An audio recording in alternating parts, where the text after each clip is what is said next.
back to Mad Movie Reviews, where we talk about, well, you probably already guessed it, movies. These are movies that we thought were great, good, or were just plain terrible. I am your host, Michelle, and I am here with my co-host, Dave. Today, we're going to go ahead and talk about the movie No Exit. I want to start off by saying that I read the book. So, what did you think of the book? Okay, so when I put it up on Goodreads, I was trying to remember when I read it. I read it in 2018, so this was a few years ago. This was a forgotten about book. Yeah, I kind of remember some stuff in there, but I don't really remember everything that happens in the book. Yeah, I rated it 3 stars, so I thought I liked it more than I thought I did. I only gave it 3 stars, so I guess...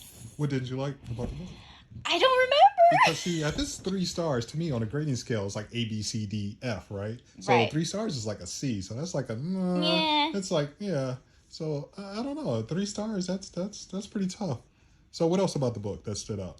I'm just thinking maybe I did see the twist coming in the book and I was just like, eh. One day I was scrolling through Hulu and I saw that they put a movie up called No Exit. I don't know if Hulu made the movie because it says Fox Presents or something like that. When I saw it, I said, oh my gosh, I think I read that book and it kind of looked like the cover of the book. When I clicked on it and read the synopsis, I was like, this sounds vaguely familiar. And I was like, oh my gosh, I did read the book No Exit. So I just put it in my to watch later and we finally got around to watching it. The movie starts off with the main character. What was her name? Darby. Darby. Darby, who was played by Ivana Rose Liu. Yeah. She did a great job in that role. The movie starts off with her in rehab because she has a drug problem. She gets a call on the phone telling her that her mom just had a brain aneurysm. She's trying to tell the people in the rehab that my mom has this brain aneurysm, I need to go. Of course, they don't believe her because she's a druggie. So they're like, you can't leave, you need to finish your treatment program. Plus, this was consistent in her behavior. It happened before, and she would always lie over and over again. So they didn't believe her. They weren't going to let her do it. Yeah. She goes to another resident's room because she knows that the girl has a phone. She blackmails her into using the phone. She calls her sister and tells her, hey, I'm on the way. I want to see mom. The sister told her... She told her she didn't want her to come because every time she's involved with anything, there's all kind of problems, and she's always got to try to fix it, and she just doesn't want to deal with that right now, especially while her mom just had that brain aneurysm. Yeah, but Darby was like, no, I'm going to do what I want to do. So she takes it upon herself to escape the rehab facility, steal somebody's car. I'm still not sure whose car she stole. Maybe one of the doctors there. She could at least stole a car that had like 4-wheel drive. I know, right? I guess she didn't know. It wasn't snowing at that point. Well, true. Yeah. When she puts the visor down, finds this little white powder in a bag. That's going to be important later on. She's driving, gets off the exit because she was redirected. Started to get text messages. She pulled over off the side of the road and it begins to snow and it's telling her, don't come, mom doesn't want you here.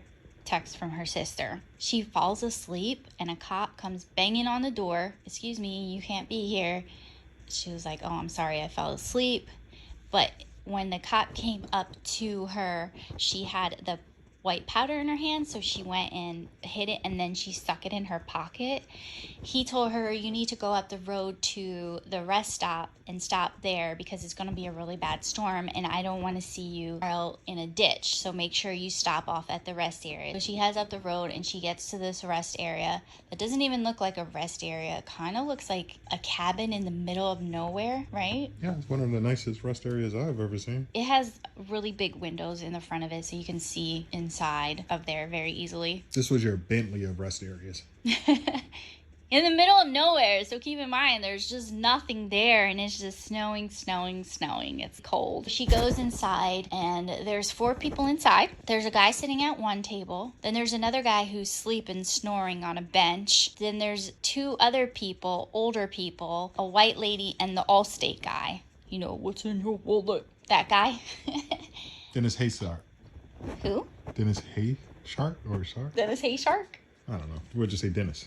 Dennis from Allstate. Dennis from Allstate. So Dennis... I still picture him as the unit guy. That's a great show. Yeah. Unit. Back in the day. He'll always be the unit guy. No, he'll be Allstate. What is in your wallet? When she went in there, she was playing around with the little packages of sugar. She kept pouring it in so it kind of reflected the white powder substance that she found earlier in the visor. And one of the things is when before she got pulled over by that cop, she had like this vivid dream state where she kind of pictured herself overdosing on the powder, passed out, drooling, and someone banging on a window trying to get her out. And then, of course, the banging ended up turning into the cop shining a flashlight, telling her, you need to go to that welcome center. This road's going to be closed. During that time, she went in there. She's kind of distanced. She's thinking about all the stuff she's been through and her issues with her mom. And she's pouring packages of sugar in after another. Right. Then after that, she's not getting any service on her phone. She decides to go outside, see if she can get some service so she could contact her sister. It's just snowing. It's just snowing. It's really, really cold. I honestly don't know how she was outside because she did not have the proper clothing, but she was out there for a good minute. I hate snow. And one of the things too, like Michelle was saying, they didn't have the proper attire. And anyone who's been in snow, and especially up there in Northern California, crossing over into Reno, that wind will pound you like crazy. And they're just out there, and the wind is just blaring in the face. It's not there. It doesn't exist. So that's like one of the things with the movie I didn't really like. It's like, you got to show cold for what it really is. It punches you in the face as soon as you walk out that door. Yeah, I wouldn't have been able to be out there like that. No gloves on? No. How is she even pushing buttons on her phone? I have no idea. But she's on her phone and there's a van out there, and all of a sudden she hears like a muffled scream, but she's thinking, oh, it's the wind. She hears it again and goes to the van, looks inside, and he's somebody tied up. She was shocked looking in the van, but she's also looking at the people inside the welcome center thinking like, who is the person that has this person tied up in this van? She wiped the windows down and seen the person in there. And that's when he told me it was like a little girl. And at the time, I didn't know it was a little girl. Yeah. So, well, I just knew it was a little girl because I read the book and I thought he knew it was a little girl. The movie was really dark, wasn't it? Dark, yeah. Yeah, because it was mostly at nighttime, so a lot of parts of the movie were really dark. She decides to take a picture of the plates. The plates were Nevada plates. Then she decides to go back inside and figure out who has this person tied up in their van. She gathers everybody around. They start playing a game called BS. This way she's trying to get information about everybody. The white lady's name is Sandy and her partner, the Allstate guy's name is Ed. I'm gonna call him Allstate guy. Allstate Ed. Allstate Ed, that's good. The other two guys, what were their names? Well, the one guy, I guess he plays the pretty boy. His name was Ash. Ash is a pretty boy. And a weird guy that was in the back that came up with playing the card game BS idea. His name was Lars. Lars has a temper tantrum. Decides to play 52 card pickup. Yeah, so he messes up the games, like breaks up her interrogation. Then she goes to the bathroom. Dial 911, but no connection. Then remember she took a picture of the plate, decided to text the picture of the plate, but it's not going through. When in the bathroom, she finds something to pick, lock, open the van door so she can get inside. She goes back outside with whatever she has to open the door. She opens the door, gets inside, and all of a sudden she sees Lars coming outside, walking towards the van. She has to hide in the back seat under this blanket. Lars opens the door. He came to just turn the heat on for a little bit. Right. And he had forgot to get some snacks or bring some snacks out. Darcy needed to leave the van because she knew that he was coming back with the snacks. So she goes back inside. She goes back to the bathroom, and Pretty Boy follows her into the bathroom. She's only known this guy for 2 seconds, and she decides to tell him that there's a little girl. Her name is Jay. Yeah, Jay, who is tied up in the van. She doesn't even know this guy. Like, I wouldn't trust anybody. She doesn't know anybody. Why would you trust this guy? At that time, when she's in the bathroom talking to Pretty Boy, Lars is back out the van. He sees some footprints. He's like, oh no, he knows that she's been around the van. He goes and busts in the bathroom. She pretends to be kissing Pretty Boy to distract him. Lars leaves and she's talking to Pretty Boy. They come up with a plan. He's like, okay, I'm gonna go ahead and distract everybody. You go to the van and you help the girl out. She's like, okay. He's doing the distracting. She's going back to the van, taking the tape off the little girl's mouth, getting ready to untie her. And the little girl was like, where are they? Darcy said, they. Looks up, and don't you know it, there's Lars and Pretty Boy just chit-chatting it outside. She's like, oh my God, I got to get out of here. And the little girl's like, no, don't leave me. And she's like, I'm gonna be back. So she just quietly leaves the van, went back to the bathroom, sneaks through the window that way because they think she's still in the bathroom. Pretty Boy walks in and she's trying to play it off, but he knows that she knows. So they get into an altercation. His keys go flying. She was able to get the keys. He doesn't know. Sandy comes in and saves her. So they can't do anything to her at this point because they don't want Sandy and Allstate guy to know what's going on. If he tells them, then Ash is going to kill everybody. They all go back out to the main lobby part. They're sitting there. Sandy and Allstate guy at this point are like, something's going on. Something's not right. They're acting weird. They're all sitting down at the table together. All of a sudden, Darcy, out the corner of her eye, sees the little girl get out the van. This little girl is not wearing anything protective. Nothing. Leaves the van and starts taking off. At the same time, Darcy kept on looking outside. She kept looking outside. Like, why does she keep on looking outside? Because the guy's going to notice you looking outside. And he did. He spotted the little girl. So she gave it away.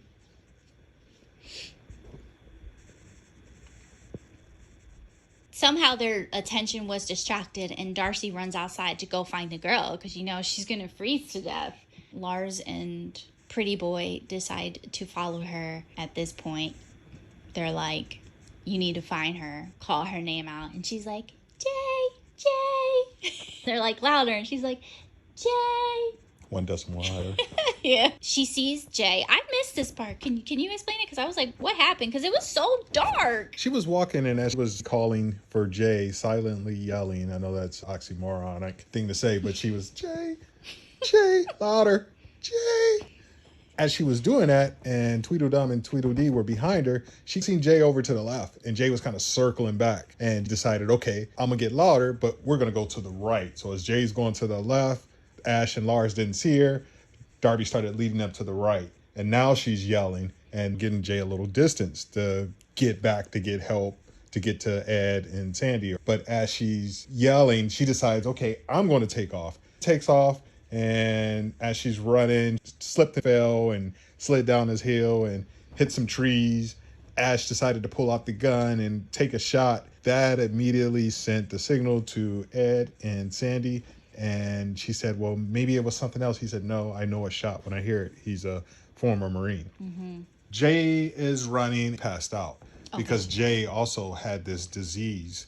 And they noticed that too earlier in the movie. She had the medical bracelet around her wrist. So she has what they call Addison's disease. And if she gets any form of excitement, immediately her body will just automatically shut down and crash, and go into some type of shock. All the excitement, sneaking around, her body decides, okay, it's time to shut down.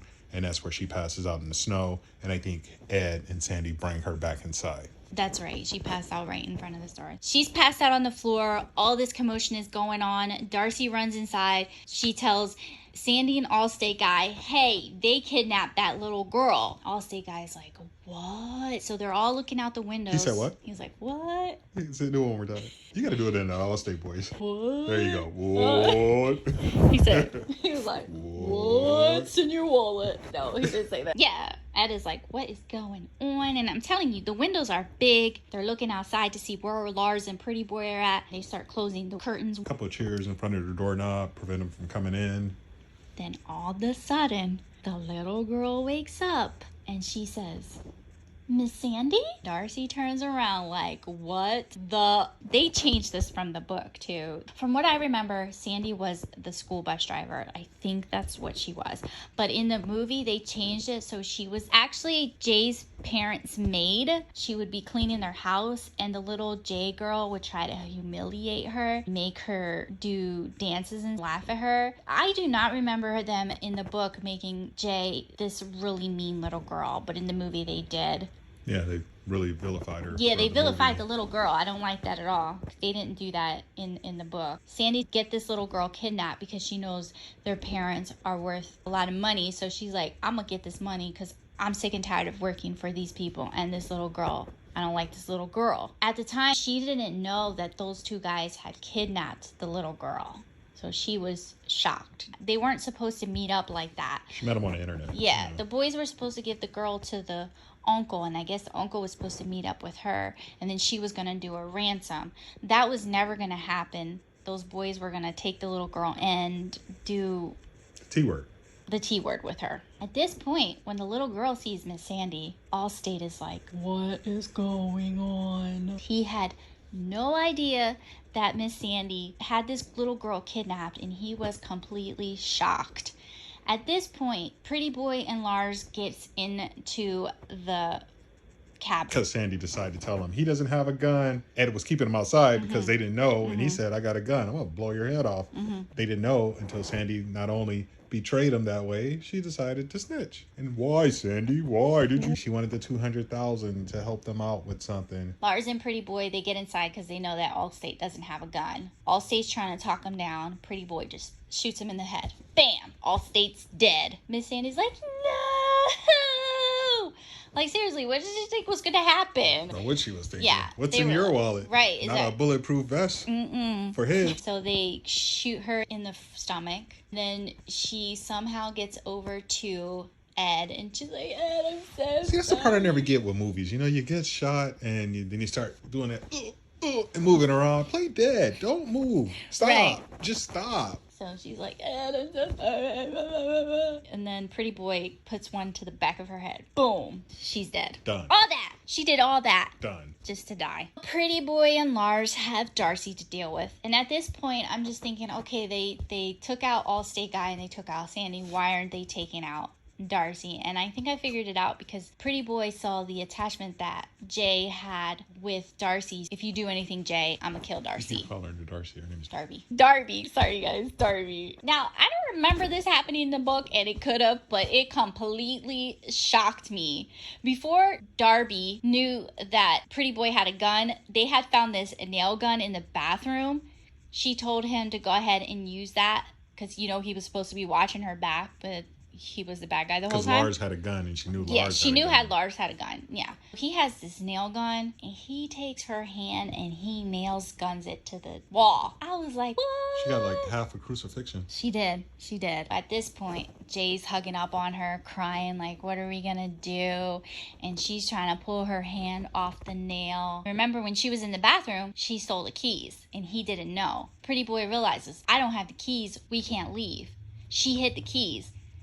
But she kept on saying, I don't know where the keys are. Then she makes a plan with Jay to go turn off the lights. Jay's like really scared and Lars is talking to her like, don't you do it, Jay. Don't you do it. At this point, she needs to get her arm off the nail. Remember, she has that white powder. So she sniffs that white powder and she gets Superman strength and takes the hammer, pulls the nail out. I forgot to tell you this as well. The hammer was in the bathroom too. I guess they were doing reconstruction in this cabin place. Jay finally gets to the lights, turns them off, and she's just tussling with Lars. The lights get turned back on, and Darby has him with the gun to his head. Pretty Boy comes in, is like, let Lars go. Let him go. And I kind of felt sorry for Lars because he was kind of slow. He didn't really think that they were going to do anything bad with the little girl. He honestly, truly thought that they were going to give her to a good family. The same thing happened in the book. But that wasn't the case. Pretty Boy told him a lie. Like, no, we're not doing anything bad. He generally thought he was giving this girl a better life. He wasn't expecting the T word, you know, for the highest bidder. Exactly. He's like, no, Pretty Boy, we're not going to do that, right? And then Pretty Boy's like, let him go, and has the nail gun in his hand. Jay comes and she just pushes it, and the nail goes right in Lars's head. It doesn't go all the way in his head. He's just talking. It's like extruding halfway out his forehead, but you know, he's in shock. It definitely pierced the cranial structure, but it wasn't inside his head. He's having a conversation with Pretty Boy. At this time, Darby and Jay get away. They're in her vehicle. Pretty Boy and Lars are trying to walk out. Lars was talking. He was communicating. All of a sudden, he slipped on blood. Boom. Slipped on a little bit of karma. Dead. The needle went all the way into his forehead. I was like, "Aw, poor Lars." Then Pretty Boy, he's mad. He's so mad. Darby is trying to get her rear wheel drive out the thing, and it's like, brrr. So she finally gets it out. But I don't know why they do this in a movie. She stared at him a whole 5 minutes before she hit the pedal to go. Here he is just blasting off nail guns. And of course, you know, in the movies, it hit the tire. The tire went out. Boom, they bang into the pole. Her and Jay are knocked out. I know, they were only going like 10 miles an hour. Pretty Boy sets the building on fire. He's just standing there watching it burn so Darby can wake up. Then finally, a cop comes. Pretty Boy's like, no, they crashed. The officer's like, stay back. You know, Pretty Boy has a nail gun, and the cop's like, stay back, put your hands up. The cop is just talking to him for like ever, and I'm like, just shoot this man. The cop doesn't know he's bad, but Darby stole the gun from Lars. She still had the gun. Then she slowly gets out the car and's like, blah, blah, blah. The cop's like, stop. She could have already shot Pretty Boy twice, but she ends up getting shot in the stomach by the cop. She's all like, blah, blah, blah. Then the cop gets shot by Pretty Boy. And then after that, he got nailed. Yeah. When the cop shoots Darby, because she's taking forever to put another one in Pretty Boy, she drops her gun. Pretty Boy picks up the gun. Boom. Shoots the cop. Cop's on the ground. Cop's like, help me. Pretty Boy goes up to him and just pop. With the nail gun. And again, another time where someone should just play dead. Help me. Who's going to help you, dude? Who is going to help you? The guy that just shot you going to help you? Right. He comes back to Darby. Dramatic climax build. Yeah. He lays on top of her or something. It's like in the books that I read, they always say the same thing. You got straddled. Just doesn't sound like an appropriate word. Okay. But he's giving a monologue, like blah, blah, blah, blah, blah, blah, blah. Like, you know, they always do. They always have to talk before. Gotta tell the whole story, Yeah, right? They gotta tell the whole story, their whole reason for doing everything. He's just talking, and she has this screwdriver. Again, something else she found in the bathroom. Dabs him in the neck and just holds it right there, and he's all like, bleh, bleh, bleh. And this is another thing in movies. Why do people always keep their mouth open for blood and stuff to fall in? Why? Close your mouth. Frozen bloody snow cone. Yeah, like, ugh. He falls on top of her, so he's like all dead weight. And the little girl's like, Darby! Then the scene goes to black. Girl is back in the rehab. Don't know if she got in trouble for stealing somebody's car. Grand Theft Auto. Yeah, she had 48 days, so I'm assuming 48 days passed since she did the white powder. They say, Darby, somebody's here to see you. It was her sister. And the end of the movie. In the book, I remember her going to the grave site and the little girl and her family were there with her or something like that. I think they changed the ending of the movie. I don't remember her sister coming to see her at all. And that was just the end of the movie. Compared to the book, I thought the movie was a little boring. It wasn't like one of those sitting at the edge of your seats type of movie. The book was better? I think the book was better to me. I wasn't like glued to it like, oh my God, what's going to happen next? So you gave the book a 3 out of 5 stars. What do you give the movie? Like out of 10, I'd give it like... Well, out of 5. Let's keep it consistent with the book. Let's see, so we can value it based off of that. I'd give it like a 2, because it was kind of boring to me. But if you didn't read the book, you would probably enjoy the movie. Mm-hmm. Now, I read books and watched the movies and enjoyed them both, and I'm okay with them changing up things in the movie. It was pretty good, I guess, because I didn't see that coming. I was going to say, what did you think of the twist? I seen the twist happening, and I didn't think they were going to just make it obvious, since Lars was like the crazy, quiet guy, weird, aggressive. I figured it would have been someone else, so when they made Lars the bad guy, and then when they said that there was another person involved, I was like, whoa. Now Ash comes into the picture, who she's referred to as Pretty Boy, and we refer to as Pretty Boy.